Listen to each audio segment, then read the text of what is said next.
Welcome, welcome, welcome, everybody. This is another episode of Breath of Life Conversations. And let me be honest, you guys know me. You have been here, you have been listening. You know how much I love to read. And I love every single time I get to have an author be on the podcast. And this is another one. You guys, this is truly a special one because this is an author who, I mean, guys, like, I've had just amazing people on here who have decided to bless us with their talent in so many different ways, but to be able to get inside of their minds and in their hearts and like gift us with a piece of work that can actually bring us some sort of peace, joy, teaching is like such a privilege to me. And this particular guest has influenced my life in so many different ways.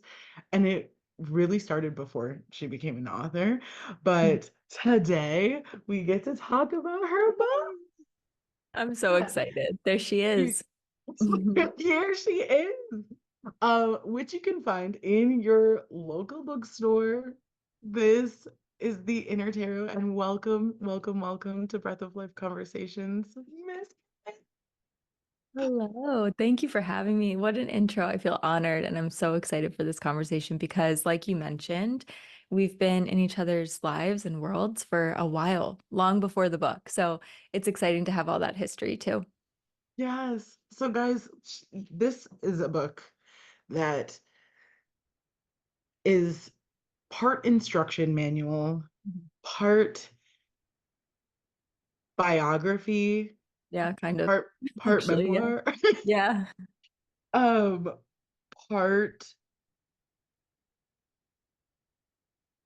there's the last part of it, I think I would describe as like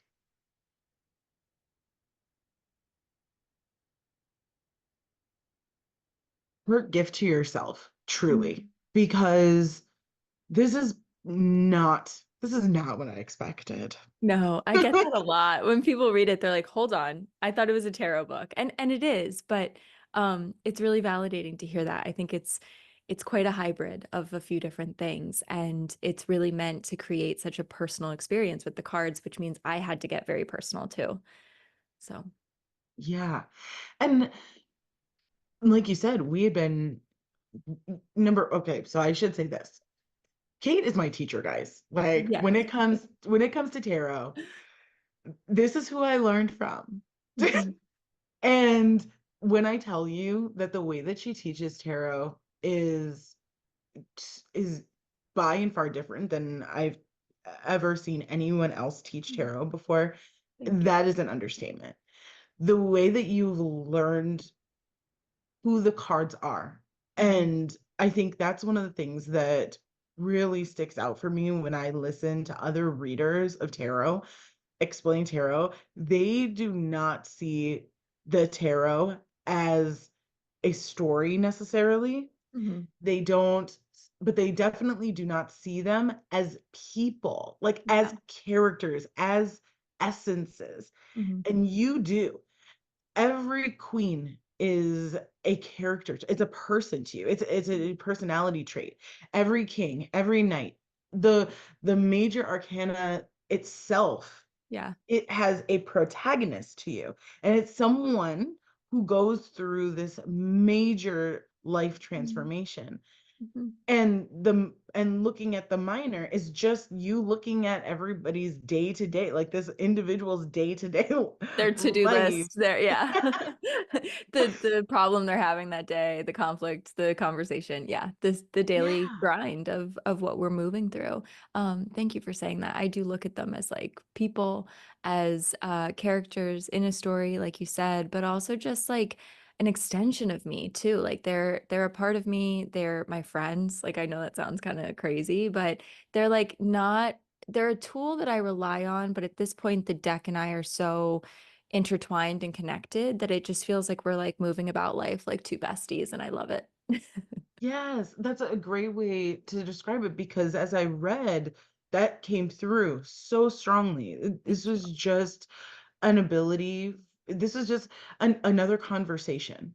Mhm. And it truly took on another a whole other layer when I realized that you were not going to you weren't going to flip on me halfway through with the exercises. So in Yeah. addition to being a tarot reader, you also will happily subscribe to the label of psychic Mhm. and intuitive conscious writer. And the other aspect of your business is to Mhm. have your clients and your students understand and utilize the power of conscious writing. Yeah. So there is only, and I checked, I kept track, there is Did you? only one exercise in here where you actually need to pull out a tarot deck and Yeah. pull Wow, you're cards. right. Oh my There's gosh, only one.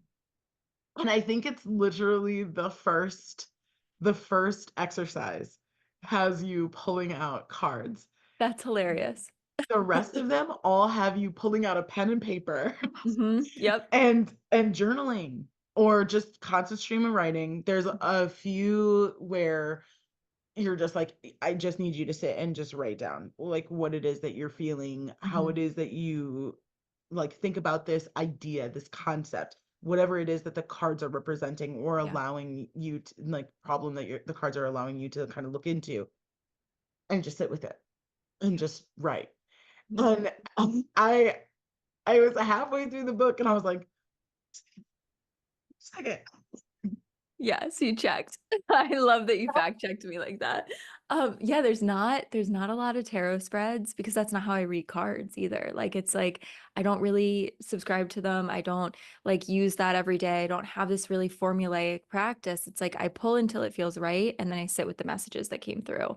And I think too, like that's why I also added some like somatic practices. There's a couple of things that I describe of like movement-based work and meditation, breath work, because it's like we have to utilize that energy and actually embody it and do something with it because I was kind of tired of, and I say this lovingly, but of all my students being like, yeah, I pulled this card. Now what? Like, what do I do with it? And I'm like, well, that's up to you. Like, you move the energy, you free yourself of it, you express it, you thank it. Maybe you just say like I'm grateful for this, whatever it is, but there's something to like respond with. It's a dialogue between you and the card. So if you ask something of them and they respond, they want your response too. Like it's back and forth. So that's where the journaling really came in and I did not realize I had so few tarot practices, only one. Yes. But you know what was so phenomenal about it was that you really don't need it and it No. shifts you immediately once you realize it Mhm. shifts you immediately to recognize how the cards actually help you Mhm. because that is what those prompts and journaling sessions all allow you to actually do. And Yeah. like you said, even those moments where you're looking and saying you're walking us through a Mhm. yoga pose or a breathwork pattern, Mhm. being able to bring us back to ourselves instead of leaving it all right there on the table in the spread on the in Yeah. relationship to the car. And that allows us as the reader, as the Mhm. person being read, to remember that we're living real life Yeah. I love that. We're living and real life.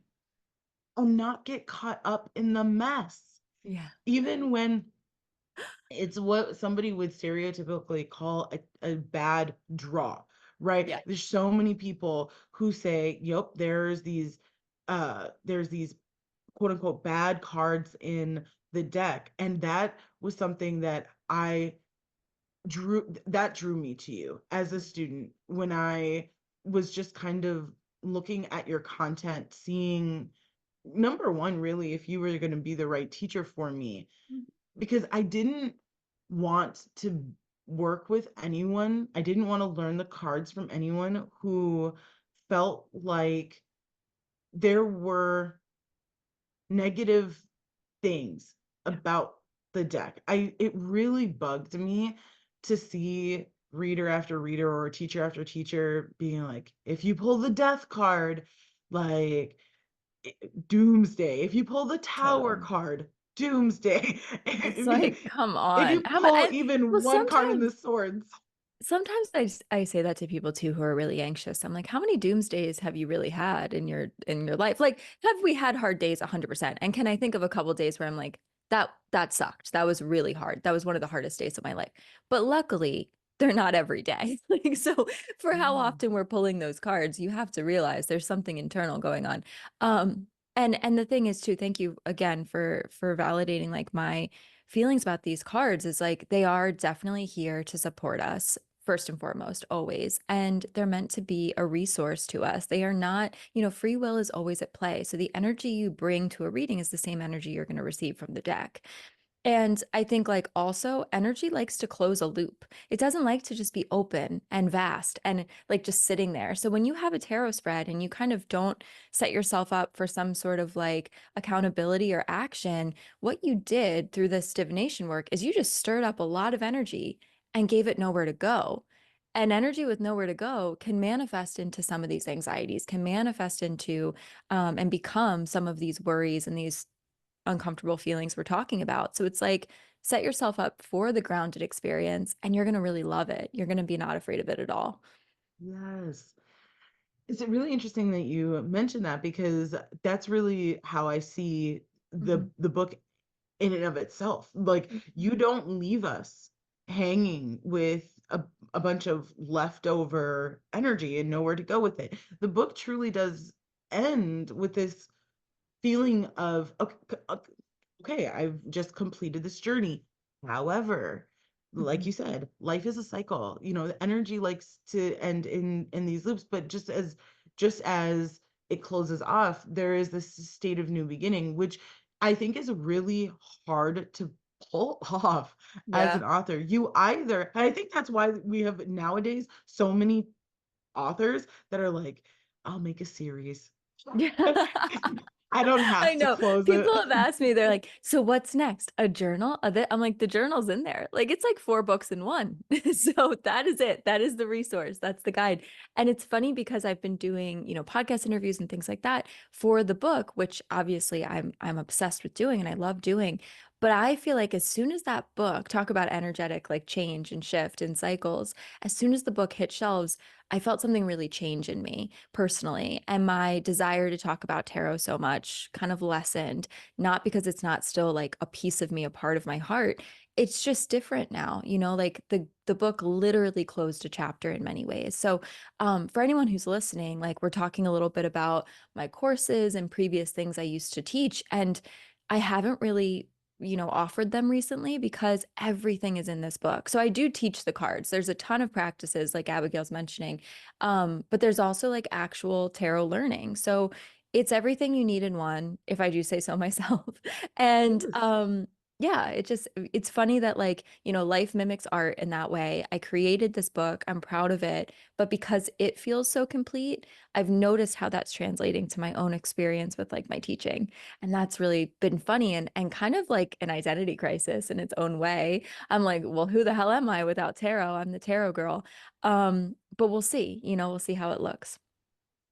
And it's interesting too because it does if your energy already knew that this was going to be the case because well prior to the book being even complete, I Mhm. remember you still writing it and you making really big moves within your business Mhm. as a tarot reader.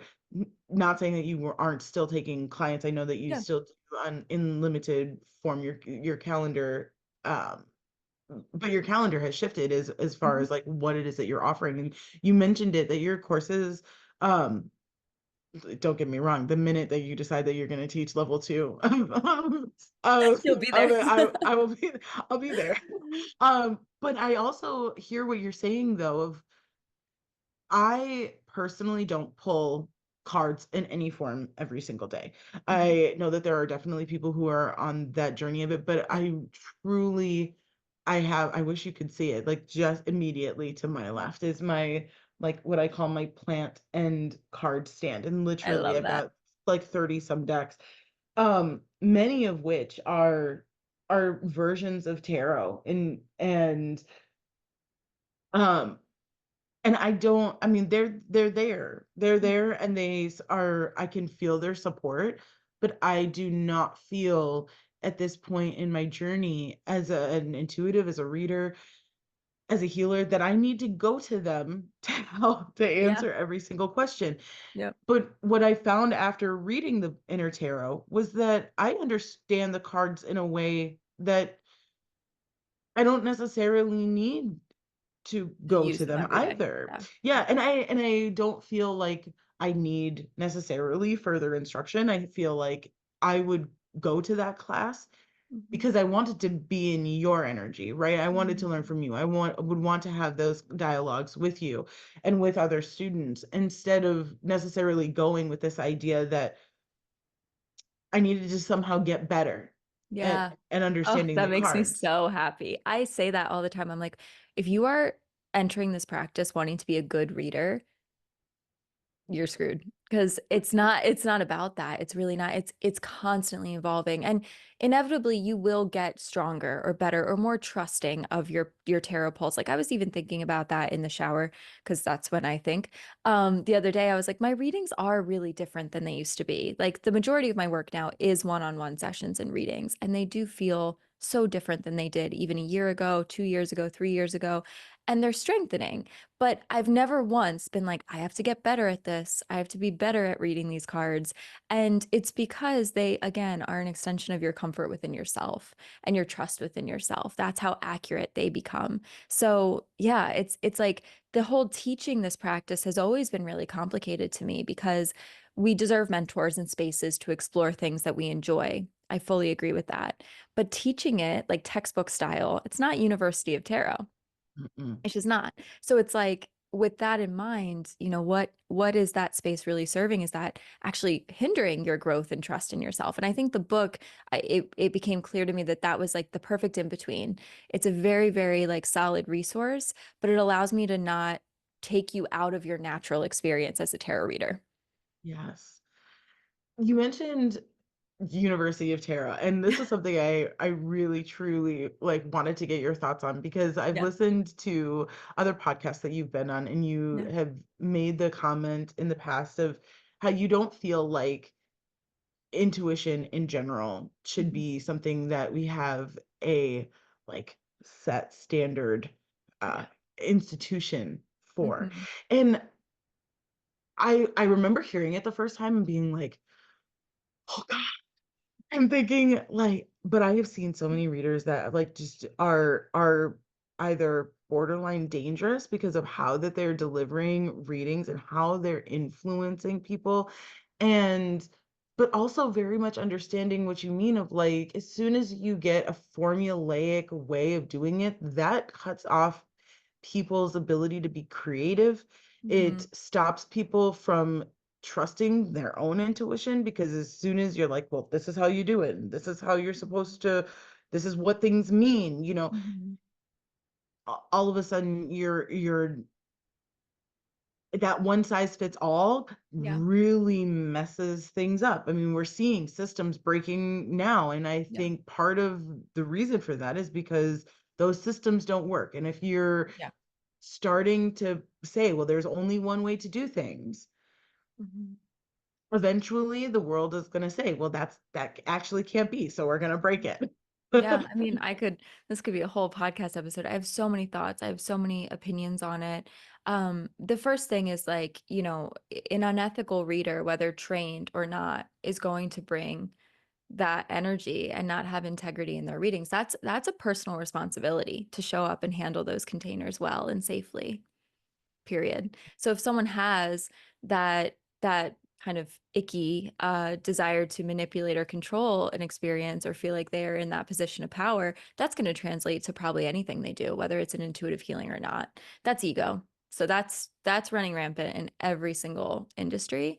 However, I think with certifications, the fine line for me is like if it brings you comfort to feel like you went through some sort of like proper class, of course, but it's important to remember that these practices were never meant to be taught and passed down this way. It was very much like a lineage, a feeling of here, I am a reader, I'm passing it on to you, this knowledge, because you're drawn to it and you feel like it's really sacred. It's not because it's cool on Instagram. So Mm. I think that's the biggest difference here is just remembering the origin of like where practices like tarot really started and the intention for it. Even something like, when I was getting yoga teacher trained, which I have like done multiple of those, I remember like rolling my eyes because I'd have to get like Yoga Alliance, da, da, da. That was never a thing. But now for like the safety of yoga studios, I get it, like the Mhm. legalities of it. But with tarot, I was like, no, like this can't be that style or that verbiage because it makes the teacher student seat feel really different and we're really sitting beside each other. Yes. So you um as you were just speaking there, something hit me too of this idea of being able to come into the space in integrity. Yep. And I have found so often as I've heard other people come to me, like I truly believe that people find me when they're supposed to. So I Yeah. don't worry too much about being big enough. You know, I just Yeah. like people will find me when they're meant to find me, and they're going to find me at every stage. But what I hear most often is people saying, "Oh, I went through all of these like bad healers, readers, whatever." And I'm always like, and that brought you to a particular space Mhm. in your life, a particular obstacle, a particular choice. And so it's so interesting for me to be like, and I can't, while I completely agree with everything that you just said too, Mhm. of like it's a personal responsibility. If you're going to be in this work, I absolutely want readers, healers, whatever, to come with that integrity. It really Yeah. hurts my heart when I see that they don't, but I also understand that those individuals are necessary in like the wheel of life Yeah. to Yeah. to draw, the people to a space where they're actually not afraid to look at themselves in the mirror. Yeah. Yeah. I And sorry. I'm no, getting it's okay. excited. No, no, no. Yes, no, please go. Yes. I just feel like too, like, we're labeling it as something that wouldn't work for us, but for some people, certain energies and wake up calls are necessary. And I feel like that's what you're saying too, is like a bad reader to us, we're labeling to those listening maybe too definitively, but someone who's not really our style could be someone else's style at a certain point in their journey. But then we grow from that and we realize, wait, hold on. I don't know if I love the way that was handled, but man, did I learn a lot about myself through that. Yes. Yes. So I want to kind of not backtrack a little bit. It's a more of an extension to what we're saying of like where you are personally, because Mhm. you've had so many shifts in your life in just this past year. You got I married. did. You delivered a baby, A as in the baby. book. I know. It's like, oh my God, I did the book tour. That was like a whole thing. Yeah, it was a big year for sure. A very big year. Um, Really, it feels like it's been like 2 years because the book started about, well, 2.5 now, started about 2.5 years ago. So it's like this whole process has been long, but really great. And it's just been a blur sometimes, but also I've been really present other times. I feel like I keep trying to pull myself back into it. And now we're sort of sitting in the aftermath of it all, and it feels nice. It feels really nice. With everything that has gone on in your world, I Mhm. don't want to ask you that question of like what's next, but what is more interesting to me is how are you coping in this Mm. aftermath of it, and as the hurricane passes, I right? so Like appreciate that. I so you're no appreciate longer in the that. eye.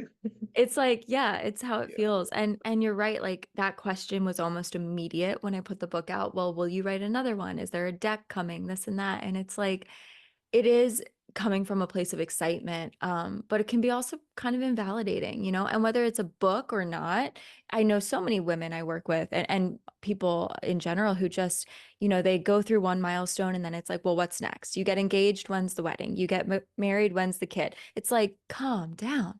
You know, time is just really sacred and so special. And it's like, we're always rushing, rushing, rushing. Even in my readings, like I catch myself telling people all the time, like, you have plenty of time. Like these dreams and these goals, sure, maybe they're not going to happen in the next 6 months. That doesn't mean it's a failure, you know, like it's still coming. But so to answer your question, I've been feeling good. I think that it was really uncomfortable the first couple months after my book. And after the book tour, I'll be honest, you get a lot of attention. You have people really excited. You have like, you're like the shiny new thing. And then suddenly you're not.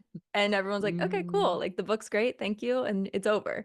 So it's kind of like that aftermath. And I think that for a minute I panicked because I was like, going through this like push pull of like a part of me has nothing left to create for tarot. Like if you asked me right now to like outline a workshop, I could do it, but I would feel like I'm just kind of like regurgitating the same things. Like I don't have anything new. And I was craving that creative spark and it wasn't coming at first. So I took some time off social media. I focused more on my marriage and preparing for that. I channeled it into that. And eventually the creativity came back. And I've been really lit up by my mentorship clients again, by working, you know, in my readings in a very different way and just feeling like we're really getting to that like that beautiful, juicy, like action based, like how do we fix and heal and move forward? How do we shift out of all the reflection and all of the curiosity of being intuitive and being spiritual and actually like living that life? Which means I had to do that too. I had to like regulate my nervous system again because it was maxed out. I was burnt out and I had to accept that. And as anyone would be after like doing what I did, I think, you know, I had to give myself that grace, but I was severely burnt out and it needed to like totally replenish before I could even get back to this place now. yes. One of the things that I absolutely love about your company is the idea of the in. Hmm. Anything that we see, the logo or the thing that really sets it apart as a cave and horn healing space is this, as and you can see it behind you even, Yeah. is the inner and or the in. And so everything Hmm. about it about what you do really truly is this idea of, you know what, I get that the world's out there and I get that this, you know, this affects you, Yeah. but please, for the sake of yourself and your mind and your Mhm. spirit and your soul, like come Yeah. back in and find where you can be truly having a real experience instead of like focusing so much on the next, Yeah. really. And I think that was where it reminds me of when I was saying how it's as if your energy already knew before the book was even done that there was going to be things that you needed to have in your space that really would help you to do that. And I remember when you got really interested in feng shui Yeah. and really started saying, yeah, yeah, I'm the author of the Inner Tarot, which is coming soon. I like vividly remember Yeah. that hearing that switch in your social media where you were like, I'm a psychic, I'm a tarot reader, author of the Inner Tarot, which is coming soon, but I'm also into I'm But I also really love homes and design and interiors and spaces. And I do, and I've always loved that. And it's like the thing about, you know, our it's all the same though, right? Like it's all just yeah. energy. It's all just noticing where energy's going, noticing where it's placed, noticing how it affects us. Like every choice we make from like the first meal we have to the time we go to bed, it's all intuitive if we allow it to be. Like it's all intuitive if we just get in that mindset of like, I am living my life from a place of authenticity, of joy, of surrender. It becomes a really intuitive experience. So for me, like homes were always something I wanted to do and work in. And I think it's no coincidence that my husband is an architect who's deeply like inspired by design. Obviously, it's like his greatest joy is looking at spaces. And through our years together, I've been learning how to observe from that place. Like I'm witnessing the way he does it and I'm like, "Oh, cool. This is how I view it." You know, this is what I pick up on when I go into a space or into a new restaurant or whatever. And I did. I started to like dabble it in and I think a part of me like my book agent was probably like what are you doing? Like this is not the topic we're supposed to be talking about. My editors were probably like what the hell is she talking about? But it felt right, it felt good and I now today like do read homes with my clients and I've done some feng shui consultations and things like that and while it isn't like replacing tarot or psychic work, it's just another way of me using my gifts, I guess. Mhm. And I Yeah. love it. And and so necessary. I would not be surprised if with the knowledge that you have of spaces, places, and people, and really backed by your understanding of tarot and the Yeah. different situations that people understand and go through, um, that things like, biogeometry doesn't end up like entering into your life in some I way. can see Like that. I can see it. There's so much I want to learn too. That's the thing. And like that's the shitty part about burnout. It's like when you're in it, you can see all the things. You're like, that would be amazing if I could even get myself to do it, you know? And it's like I'm trying to yes. just know it's gonna come naturally. But I think one of the things really lighting me up right now is like retreats as well. That's something that Mhm. I've added back. I've taught retreats, but I took a break for the book and the book tour. So bringing those back and like curating these really beautiful spaces for people to feel safe enough to do some of this healing work together and get vulnerable together. Retreats have always been the thing. I write about it in the conclusion of the Inner Tarot. It's like the thing where I just feel the most joy and I feel the most impact, even though it's the smallest group of people I could connect with. It's Mhm. like micro compared to like social or a webinar, blah, blah, blah, podcast. And those platforms are great, but retreats are really where it's at for me because I can extend this like appreciation and this presence and this love for intuitive living across every decision we make that day. And it really drops people in. Yes. Yes, exactly. And I think right now, looking at how the energy of the world is Mhm. going right now, it's something we desperately, desperately need. Yeah. Spaces, places where we don't have to feel afraid Yeah. of what we may encounter in those groups. And I think even with retreats, I mean, I think about people like the Tony Robbins, of the world, where I'm like, or the Joe Dispenzas of the world, where it's like Totally. there are thousands of people, they're filling auditoriums and stadiums and these large gathering spaces. And I mean, I think I personally am not in a space, and I don't know if I ever would be. Like, I think too about like how I want to run spaces. Yeah. And I'm like, That I much can't access to your imagine, energy.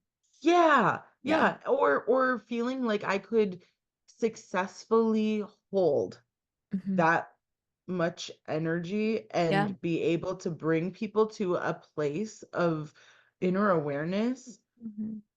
and healing within themselves by not without being able to like physically move it Yeah. inside of a group of people. So yeah, I I know mean, what you mean. It's a lot. It's it's a interesting lot. to observe too those who like do hold really truly collective large communities and spaces. And it's like I try to be mindful with the way I talk to myself about this because I'm like on one hand, I don't want to say that I could never do it because I used to think Right. like and because, I don't want to limit myself in that way, but it definitely feels like something my nervous system would not be able to handle right now. And I am positive of that. And maybe we'll get to that place. And I look forward to it. But I also am like really okay, at least in this moment, um, maintaining smaller spaces. And it took me a while because I've had some people like, business coaches and people who like kind of challenge that a little and say, like, are you limiting your expansion or your growth? And I'm like, no, I'm actually like creating like the safest business for me. Like this feels so good. Like I wake up with no anxiety, no stress, spaciousness in my day, and that's a privilege and I want to maintain it and I want to continue. And I am of greater impact, I think, maybe to my clients because of how I feel and because of how I show up. So it's like I don't know. It's hard because these spaces and these groups are really, really impactful and really profound. And I think the people meant to lead them will safely and correctly. But there's something to be said about, if you are listening and you identify as a healer, you identify as someone who wants to hold space, any form of space is important space to hold. Doesn't need to be a stadium. It does not. Yes. It's really beautiful, no matter what like scale you're doing this work. And I always say too, like if we are helping and healing individuals or helping them to heal themselves, I should say, one on one or one by one, that is part of a collective change and a collective shift because we show up differently when we're working through these things. And that's, I don't know, I'm kind of rambling, but No, no. What everything that you're saying though makes so much sense, especially when we're thinking about, where are people needing their energy to be focused? Mhm. And right now, there's so much focus around this big collective energy of Mm. the world, really. And I think it's such a weird thing that, Yeah. if you live in America, every 4 years when we have a presidential election, all of a sudden Mhm. it's the most, it is, even though it's something that only is really supposed to like affect us, like nowhere Yeah. else in the world do we pay Mhm. such close attention Yeah. globally as a society to what leader is going to step into the space and how Mhm. much the world holds its breath. I mean, nobody Mhm. cares about who, you know, Yeah. is going to be the leader of Canada or the leader of France or the leader Mhm. of Australia, right? I That, mean, not yeah. not on the same platform, right? And this Yeah. isn't us just being like arrogant Americans. It's true. Like Yeah. the number It's of a fishbowl kind of. Yeah. yes. Mm. And so, especially now we're in such a flux of movement where it's very easy to get Mm. caught up in this like outward Yeah. uh tension, right? And when I think of the spaces that are going to be the most healing and impactful, especially during this particular moment in our history, Mhm.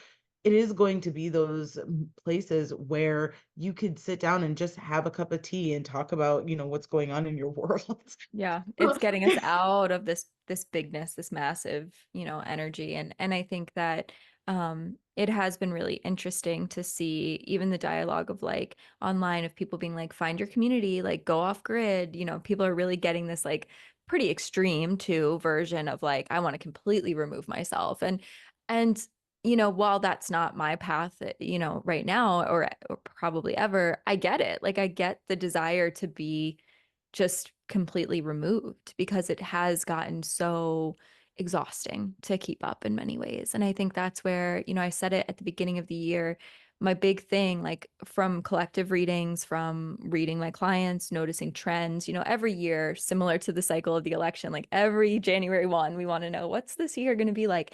And 2024 was all about regulating our systems, regulating our nervous system, because we reach a threshold for how much we can compute, you know? And we're really reaching our max, I think. And we're seeing the effects of that. And we're noticing what we do have control over. And that's the autonomy of our bodies, our minds, what we say, how we speak to ourselves, how we love ourselves. We do have control of that. So it's like this concept of going inward might feel kind of like simple. But when I try to present these ideas to clients, it feels really freeing because they can actually do something about it. Yeah. Have you looked and in terms of like your own like practice with the cards, have you kind of felt into the energy for 2025? If like 2024 was about regulating, do you already have like Yeah. a sense for what that I, energy is going to look like for 2025? I think there's going to be like a lot of cultivation, like a lot of like reaping the benefits of what we've, the harvest. That doesn't have to be abundance. That doesn't have to, I just pulled the Eight of Pentacles. That doesn't have to be money, but really seeing the reward for the effort, really starting to see things come to the surface and collect around us. So that could be community and really solid friendships. That could be, relationships that are just in flow, businesses that finally work because we were finally being honest about what it was supposed to be, not what we thought it had to look like. Just things feeling way more authentic and therefore more abundant, Oh, I love that. I right? love it. It's such a great place to know that we're in a point in the cycle or in the loop where the hardness of it. I think we hear that a lot now of just what we're going through this hard transition period, this Hmm. building, this breaking, blah blah blah. Yeah. And I truly, honestly, am just very happy to hear that ultimately, the whether it's on a collective grid or on a very personal one, like, the work that we've done is going to pay off for us. Yeah, it's gonna pay off. And And I think too, it's also about like, the authentic intention behind the work. So like the human experience is work.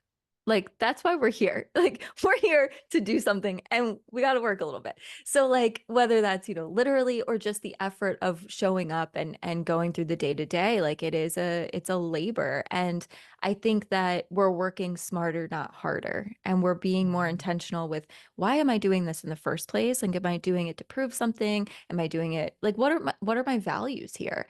And when you align your values with the effort you're putting, behind them, they're going to grow, they're going to look the best. They're going to grow the best. They're going to feel the best when it's all feeling congruent. So I think we all needed to like almost step back, pull back, reframe, realign. And now I do feel like it's going to be a lot more authentic. Beautiful. Okay, I could talk to you for literally ever. Days. And ask so many, like, different questions. I am just so privileged to have met you and to have worked with I you feel the and to be same. taught by you. Thank you so much for being here. Guys, this is going to be one of those episodes that I do not have a part two, because I think we just, as all things with Kate, as you will find, they come to a natural conclusion just very nicely, and really coalesce into a space where you don't feel the need to have to struggle through it. I Yeah. just really believe that when you are authentically yourself and you can find this space where you do not feel the need to have to make some sort of a big grand claim. Like, that sounds so odd. I I'm not going to change promise. your life, Like I don't know. Maybe, but maybe not. And that's the You beauty of it. will, and you do. You change people's lives every day. But it's your energy, I feel like, is just such a blessing to so many people who, they're they want these huge changes in this, rock your world, but you do it in such a quiet way, and it's so appreciated, especially in a world that's just so noisy. Yeah. And so I thank you so much for, If like, I ever am feeling low, I'm just going to shoot you a text and be like, Abigail, I need a little hype up because thank you. The way I mean, it goes to show how intuitive and aligned you are because the way you're able to see people, like everything you've said in this episode has made me feel really, really seen and like for who I really authentically try to be. So thank you. And it's like obviously I knew that we trusted each other having worked together, but this conversation really makes me feel really good. So thank you for that. I appreciate it. oh, You're deeply in absolutely. alignment as well, and these conversations are important. Oh, thank you so much. You're welcome. Kate, where can people find you? Where can they work with Yeah. you at this space of your life? KateVanHorn.com has everything. And then the Inner Tarot can be found on Amazon, everywhere books are sold. And you can find me on Instagram, Kate Van Horn. Beautiful. Thank you, everybody, for being here. I am just infinitely grateful for everybody Me too. who has continued to listen and to be a part of these conversations and to help move them forward. Please don't forget to like, a comment, subscribe, and share this with anyone you feel like needs this Yes. particular conversation. And I am sure that Kate will be back. So I would love well, that. I do not promise near in the future, because I know that Kate has things in her world and stuff, but we will keep our eyes and ears open. And who knows, maybe you guys will be following me on a journey for her next retreat or I something. would love But that. I would love that. Thank you, Abigail. bye, everyone. We will see you next time on the next Breath of Life conversation.